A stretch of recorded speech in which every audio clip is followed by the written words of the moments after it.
book is The Night She Disappeared by Lisa Jewell. And I was super stoked about this book because I really enjoy Lisa Jewell. There are a handful of her books that I don't like so much, but she is an excellent crafter, an excellent plotter. I find that I like crime novels. And that is something that she does. It's not necessarily crime, but it is suspense. It is mystery. This one, though, I'm gonna preface the review saying there was nothing wrong with this book. I did think there were some character development problems, but overall, it was one of her better books. But it wasn't a home run for me for two reasons. One, well, maybe for three reasons. One was, as I said, the character development. I thought that it fell short, and so some of the explanations didn't resonate with me because I didn't feel like I cared enough about the characters. Two, I thought the novel was gonna go in a different direction. The premise is that these two teen parents go out for a night, they leave their kid with her mother, and then they never come home. So you're like, what happened to them? I love that idea. The way it ultimately ended up happening, I didn't care for. It wasn't bad, but I'm a romantic, and I would have much rather, how could I put this? I'm just gonna have to spoil it right away. I would have much rather the couple have been in love than been at the point they were when everything went to pot. It's kind of like Kate Morton for me. I guess that's what I was expecting, where what she has, there's always a tragic element. There's always this romantic element of girl and guy want to be together, but they just can't be together, and in the end you really hate the way things ended up. So that was what I was hoping, was this tragic element of star-crossed lovers who don't get that happy ending, and that's not what happened. The third element, and this is completely personal, and I'm not trying to say anything negative about this situation, but I prefer heterosexual relationships. Like, that is what gets my engine revving. That is what I connect with most. And the crux of this problem was actually surrounding a homosexual relationship. And so if that's something that you like, then you probably won't have a problem with it. But for me, okay, not that I had a problem with it. I didn't attach to them. And so the fact that their relationship is sort of what caused all the problems, it just didn't resonate with me the same way. So, The Night She Disappeared, we have quite a few main characters, and in true Lisa Jewell fashion, we have multiple time frames. So I think we start off with 3. The present is 2018, and then we have 2017, and then we have 2017 again. So we have Sophie in 2018, and then we have Kim in 2017, and then we have Tallulah in 2017, and Tallulah is Kim's daughter. So we start with Sophie and Kim in their respective timelines, and then we start getting Sophie put in there, but at this point in the novel, Kim's timeline is after Tallulah's timeline. So Tallulah goes missing, and we're seeing what Kim is going through in order to try to find her daughter. Eventually, Kim catches up to Sophie, so then we go back to 2 timelines. But so yes, we have 3 timelines. With Tallulah, her son is Noah, her boyfriend is Zach. Where to start? We'll just start with the fact that they went out for a night and they never came back. The assumption was he was gonna propose. And so we're thinking things are sunshine and roses between them. So yes, Kim realizes, hey, my kid never came home, neither did her boyfriend, and what do I do with my grandson? I didn't really want to raise another kid. She never is able to locate Tallulah. But what she does do is she kind of follows the breadcrumbs. She realizes, hey, they went to the pub. So she goes to the pub, she talks to someone, and this guy's like, well, she met up with some people from school, and they went to that house. So then she goes to this house, and that character, her name is Scarlet. Scarlet Jax. Scarlet's like, no, I have no idea where they went. Tallulah wasn't feeling well, so they were going to get a cab and leave. There's no record of a cab ever coming to this house. Basically, that's where it ends. Kim, there's nowhere else she can go. No one else that was at Scarlett's home that night has any information, so it's a dead end. So we pick up with Sophie, who her boyfriend Sean, and this is stuff that I don't really understand because I'm not British, but like their schooling is different than ours. We do preschool, elementary, middle, high, college, and then there's graduate school and all that kind of stuff. For them, they name things differently. And then there is the private school versus public school. So for us, private school is for the elite and public school is for the average guy, and it's opposite for them. But there is this school in which they need, I think it's a head teacher. I don't really know what a head teacher is, but Sean has agreed to be the head teacher at this school. So they move from this bustling city of London to this countryside village. She's a novelist. She writes crime novels. And something about that is when the book first came out, I actually caught an interview on Instagram, and she was saying that when she finished her first draft, she realized she gave Sophie this characteristic, but it was completely untapped. So she went back and she fixed it so that it made more sense in the novel and was of more use in the novel. And then other people were like, I don't think it was very effective. For me, I thought it was fine. But she is a crime novelist. She's not super famous. So they get to this school. She goes to the back garden, notices a sign that says, dig here. She doesn't do it, which I keep trying to ask myself, would I have done it or would I have not done it? Eventually, she does do it, and she discovers a ring box, and this is what connects her to Kim, is because this was the ring that Zach was going to propose with. She goes about trying to solve the mystery of what happened to Tallulah and Zach, and then eventually she gets Kim involved, and blah, blah, blah, and we get our answers. And then with Tallulah, I honestly didn't like Tallulah. I thought she was boring, but this just goes back to characterization. I thought Sophie was alright. I thought Kim was alright. But in terms of the young people with Tallulah and Zach and Scarlet, I thought there was a lot left to be desired. But what I did like about Tallulah was the more we saw her, the more she changed our perspective about what was really going on and why things happened. Because to Kim, she's a perfect angel. But there's so much behind the scenes that Kim never saw, and that's just true to teenagers. You don't really know who they are because there's so much that they keep private. So she and Zach had been dating since they were about 14. They're 18, 19 by the time that they disappear. She gets pregnant when she's about 16 or 17. Anyways, she has Noah. But at some point during her pregnancy, Zach breaks up with her. And then right around the time that we start getting her perspective, they have gotten back together. But she realizes she doesn't actually like him. She doesn't love him. She doesn't want to be with him. And this was something, I mean, not only did it just break my little romantic heart, which is kind of ironic considering I hate romance, but one thing that Jewell was trying to depict was Zach was controlling and abusive, and this is another reason that Tallulah wanted out of the relationship. And I thought by the end, I bought it. But it's only because she essentially hit me upside the head with a baseball bat, not because she effectively wove it throughout the storytelling. I guess she was trying to be subtle. She was too subtle. Let's just put it that way.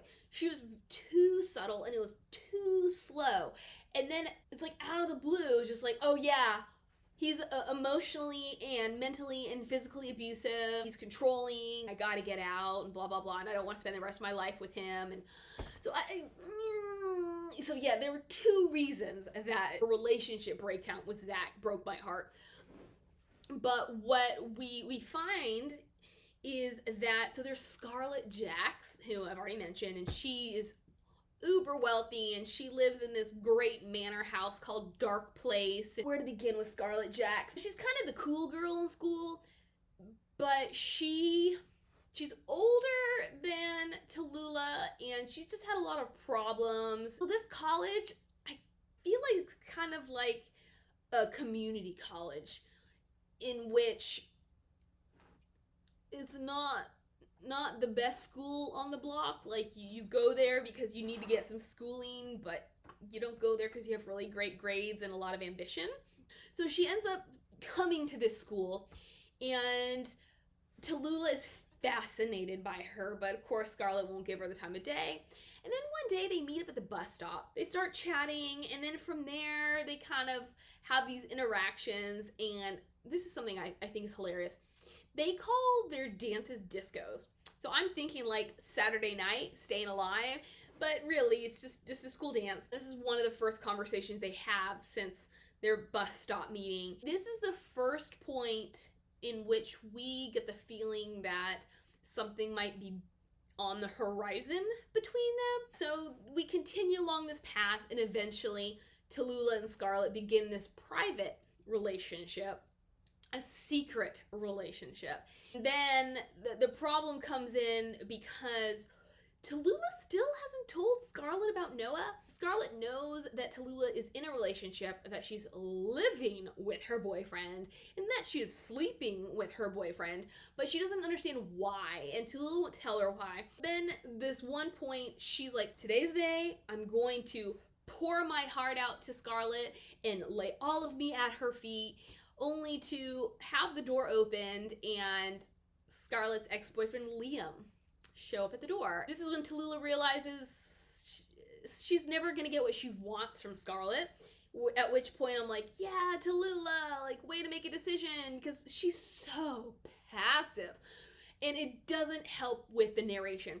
On the whole, good narration, but it's not done well enough for me with Tallulah. Because sure, she could be passive, but I feel like she's just not an outspoken person, but she's still a strong person. It's still figuring herself out, but she's still a strong person. And the narration makes her sound incredibly weak, which I think is just one of my pet peeves. I will never like a weak sounding character. Anywho, she cuts ties with Scarlet. They run into each other on the street. She has Noah with her, and this is when Scarlet learns about all the stuff, and they come to the conclusion that Tallulah needs to break it off with Zach. However, this is around the same time that she learns that Zach wants to propose to her. The relationship has been on the rocks. She eventually does say, look, I don't want to be with you forever, but he refuses to leave. But they're like coming up with this plan to cut it off and tell him about their relationship, which has bloomed again. Which my problem, I mean, aside from not connecting with the girl on girl romance, I mean, I like Scarlet. I think she's really intriguing. But I feel like Tallulah had it right with her in that she's never gonna commit. She's never gonna give her all to Tallulah. I never understood why Tallulah wanted to be with Scarlet, except that she's beautiful and she's interesting. I was having a hard time getting behind them resuming their relationship because just as a person, Scarlet, I couldn't figure out her motives. I couldn't figure out what she wanted. It was more like Tallulah was intrigued by her and that was supposed to be enough for me. And it wasn't. Then this is when we catch up to the night of their disappearance, and it was planned. It was planned to meet up at this pub. Then they all end up going to Scarlet. They've been drinking and they've been taking drugs. Zach confronts Tallulah because she's not been super outgoing the entire night. She's like, why do I want to be here in the first place? Because she had changed her mind about this huge reveal thing. So then Zach, and she tells him, she says, I'm with Scarlet. And Zach gets really upset. And then he starts telling her, hey, I'm going to use this against you. You are never going to see your son again. At which point, Scarlet hits him over the head with something and kills him. And this is something I don't understand. Part of Dark Place is it's old. It's ancient. I mean, it's ancient, but it's new because there have been additions. But there is this myth that there is an underground tunnel built underneath it somewhere, but nobody can find it because it's not on any plans and blah, blah, blah. And Scarlet, so this is another little issue I have within this bigger issue that I'm telling you about. She finds the tunnel because one day she gets bored and she just starts looking around her house. And what it is the thing that she hits Zach with, they call it a lever or a lever. And I don't know how big this thing is, which is the overarching problem I'm trying to get to, is how can she kill him? Like, how strong is she? Sure, she's been tweaking on some stuff, but like, how strong is she?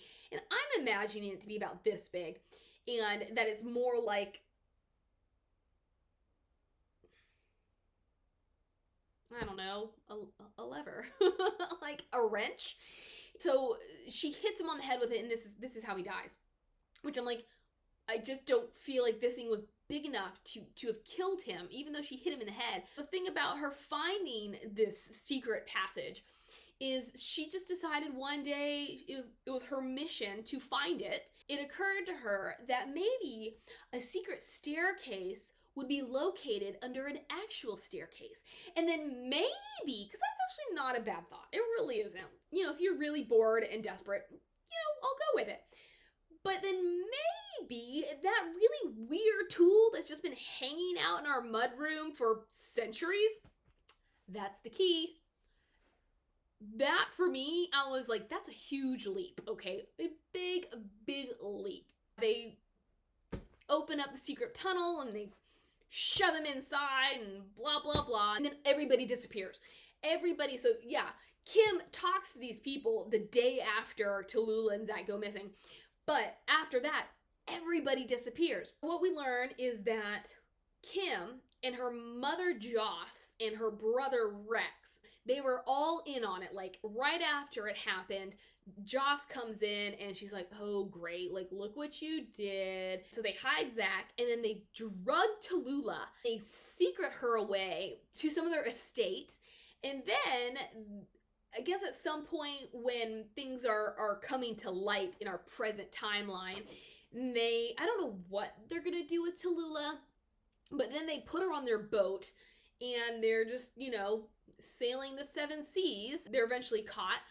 But then there's this girl named Lexi who her mother, I forget her title, but she works at the same school as Sophie's boyfriend, like the house mother or something. So what Lexi had done was she had met all these people at the pub and she'd gone to Scarlett's house, but then she ended up leaving early and she took this guy named Liam, who is Scarlett's ex-boyfriend, with her.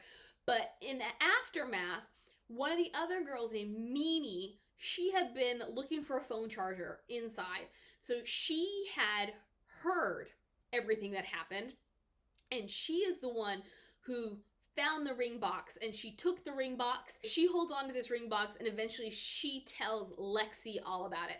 So while in the beginning what we find buried in the dirt is, I actually thought it was going to be dead bodies, but it turned out to be the ring. And then we see another sign, and in that hole is the lever.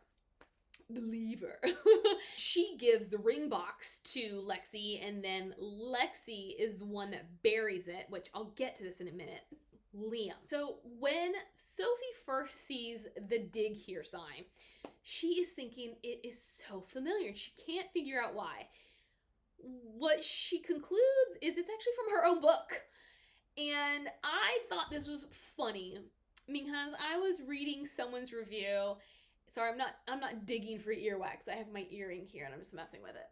But I was reading someone's review, and at the very bottom, she said, because it was like questions and then answers. And her question was, do I really believe, or is it really possible that Sophie would realize that this is from her own book? She's like, no. And part of me is on board with that. I mean, I guess it depends on how integral this was to that book. But I'm like, how do you not remember things about your own books? I think she's had like 5 or 6. So this is going to the wider point of me trying to play devil's advocate, in which it is entirely possible to forget things that happened in your own books. Especially if you've written multiple books. Like, you can forget the eye color of your main character. It's possible to forget details of your own books. So part of me is like, really, Sophie? And I think on the whole, I don't buy it. It felt mailed in. But on the other hand, it's just really funny because, seriously? Like, you forgot something that happened in your own book? No? Going back to Liam. As I said, I'm not a huge Scarlet fan, and I thought she was underdeveloped. But when we get to the end of this novel, we get this epilogue sort of chapter. And something we learned is that Scarlet had been raped by the previous school head's husband, and he had disappeared. Okay, I need to rewind. So at this point in this little epilogue-y chapter, we get another view of Scarlet, because what Liam has done, Scarlet was raped, and she just gets really depressed. And this is why there was this large portion of time in which she hadn't gone to school. So she's like, Liam, I need you, come be with me, even though they'd broken up. And he puts on hold all of his plans to be there for her. He kind of gets obsessed with her, and he gets really angry with her because he realizes she's just using him. He's like, what's going on with her? Why does she have this big meltdown? He follows the guy through the woods to Scarlet's house. He ends up beating this guy to death. They hide the body. And so this is where we are in the epilogue, and we're seeing him disposing of the body, which is why throughout the book the cottage smells like something burned, because he burned the body underneath their cottage, because that's the tunnel went all the way from Dark Place to the school. But we learn that he was tasked with disposing of Zach's body as well, and he was so mad at Scarlet, he's like, no. And he essentially made it possible, by burying this lever, made it possible for the police to pin everything on her, and there we go, the end. So I liked that final epilogue-y chapter, because you kind of have suspicions of Liam, like, you're like, what is his involvement in all of this? Because that's something Jewell does really well, is a lot of red herrings, a lot of what ifs, a lot of hmms. And so I enjoyed his rage and the way that he was part of everything. It was a decent book, good plotting, bad character development. I also didn't understand, and I guess I understood a little bit more when I'd finished reading it. But when I first read that one review, and she was talking about how Sophie decides that she doesn't want to be with Sean anymore and be at this school anymore, and I was like, that came out of nowhere. Yeah, like, she feels that, okay, maybe you're not connecting as well, and this and that and the other, but then to all of a sudden at the end of the book say, I don't want to do this anymore, it didn't feel so much as she left him as she was like, this isn't for either one of us, and so maybe we should both move on. So that was something that I was like, I don't know if that was even necessary, because part of this novel is about Sophie figuring out who she is and what she wants, but her dissatisfaction at her current condition wasn't convincing enough for that end result. Considering how well Lisa Jewell can write and craft, I thought it could have been done better. Overall, my biggest disappointment was the relationship between Tallulah and Scarlet, only because I didn't understand either character. I didn't understand what either one of them wanted. I didn't understand why either one liked the other. Because as I said, Scarlet was interesting and she had more dimension by the end of the novel. But she's a real mean girl. She's not someone that you're supposed to like. So I don't know why Tallulah liked her. I felt like she was duplicitous. So what was it that kept Tallulah going, except perhaps that this was a new experience for her? And then even that, and maybe people who have gone from a heterosexual relationship to a homosexual relationship, or are like, hey, I like my same sex, maybe you guys can clue me in on how that process of realization works, because I wasn't convinced by Tallulah's realization as to her sexual preference. It felt like she was intrigued, and it almost felt like Scarlet took advantage of her, and then from then on, Tallulah had this fascination with her, and just the newness of this kind of a relationship was something that she almost got a high off of. So I kind of wished, maybe it's because I'm more of a romantic, I kind of wish that we'd gotten more of those butterflies, of that honeymoon stage, of the we can't get enough of each other, or I can't wait to see her again. And in some sense we did get that, where Tallulah was doing what she could to run into Scarlet. But if I were Scarlet, although I'm not Scarlet in any kind of way, I think she responds to things differently than me. Like when Tallulah just shows up at her door, I would have been like, I don't know you. Why are you at my house? Especially because she's such a mean girl. I'm like, why? Why is she just like, okay, cool, come on in? Like, I didn't understand why she wasn't so off-put by Tallulah just showing up everywhere she is. Their relationship, there just weren't sparks there for me. And so, I don't know. I would love to hear other people's opinions on how they felt it was handled. Was it handled well? Was it handled accurately? I don't know. But individually, I didn't think they were set up for success. That is The Night She Disappeared. It's kind of another book that I wish I could return. We'll see. We will see. Because it's not a bad book, but it's definitely not one that I'm going to want to pick up again. It's not one that I'm going to be thinking about in the future. There we go. I'll see you later. Bye.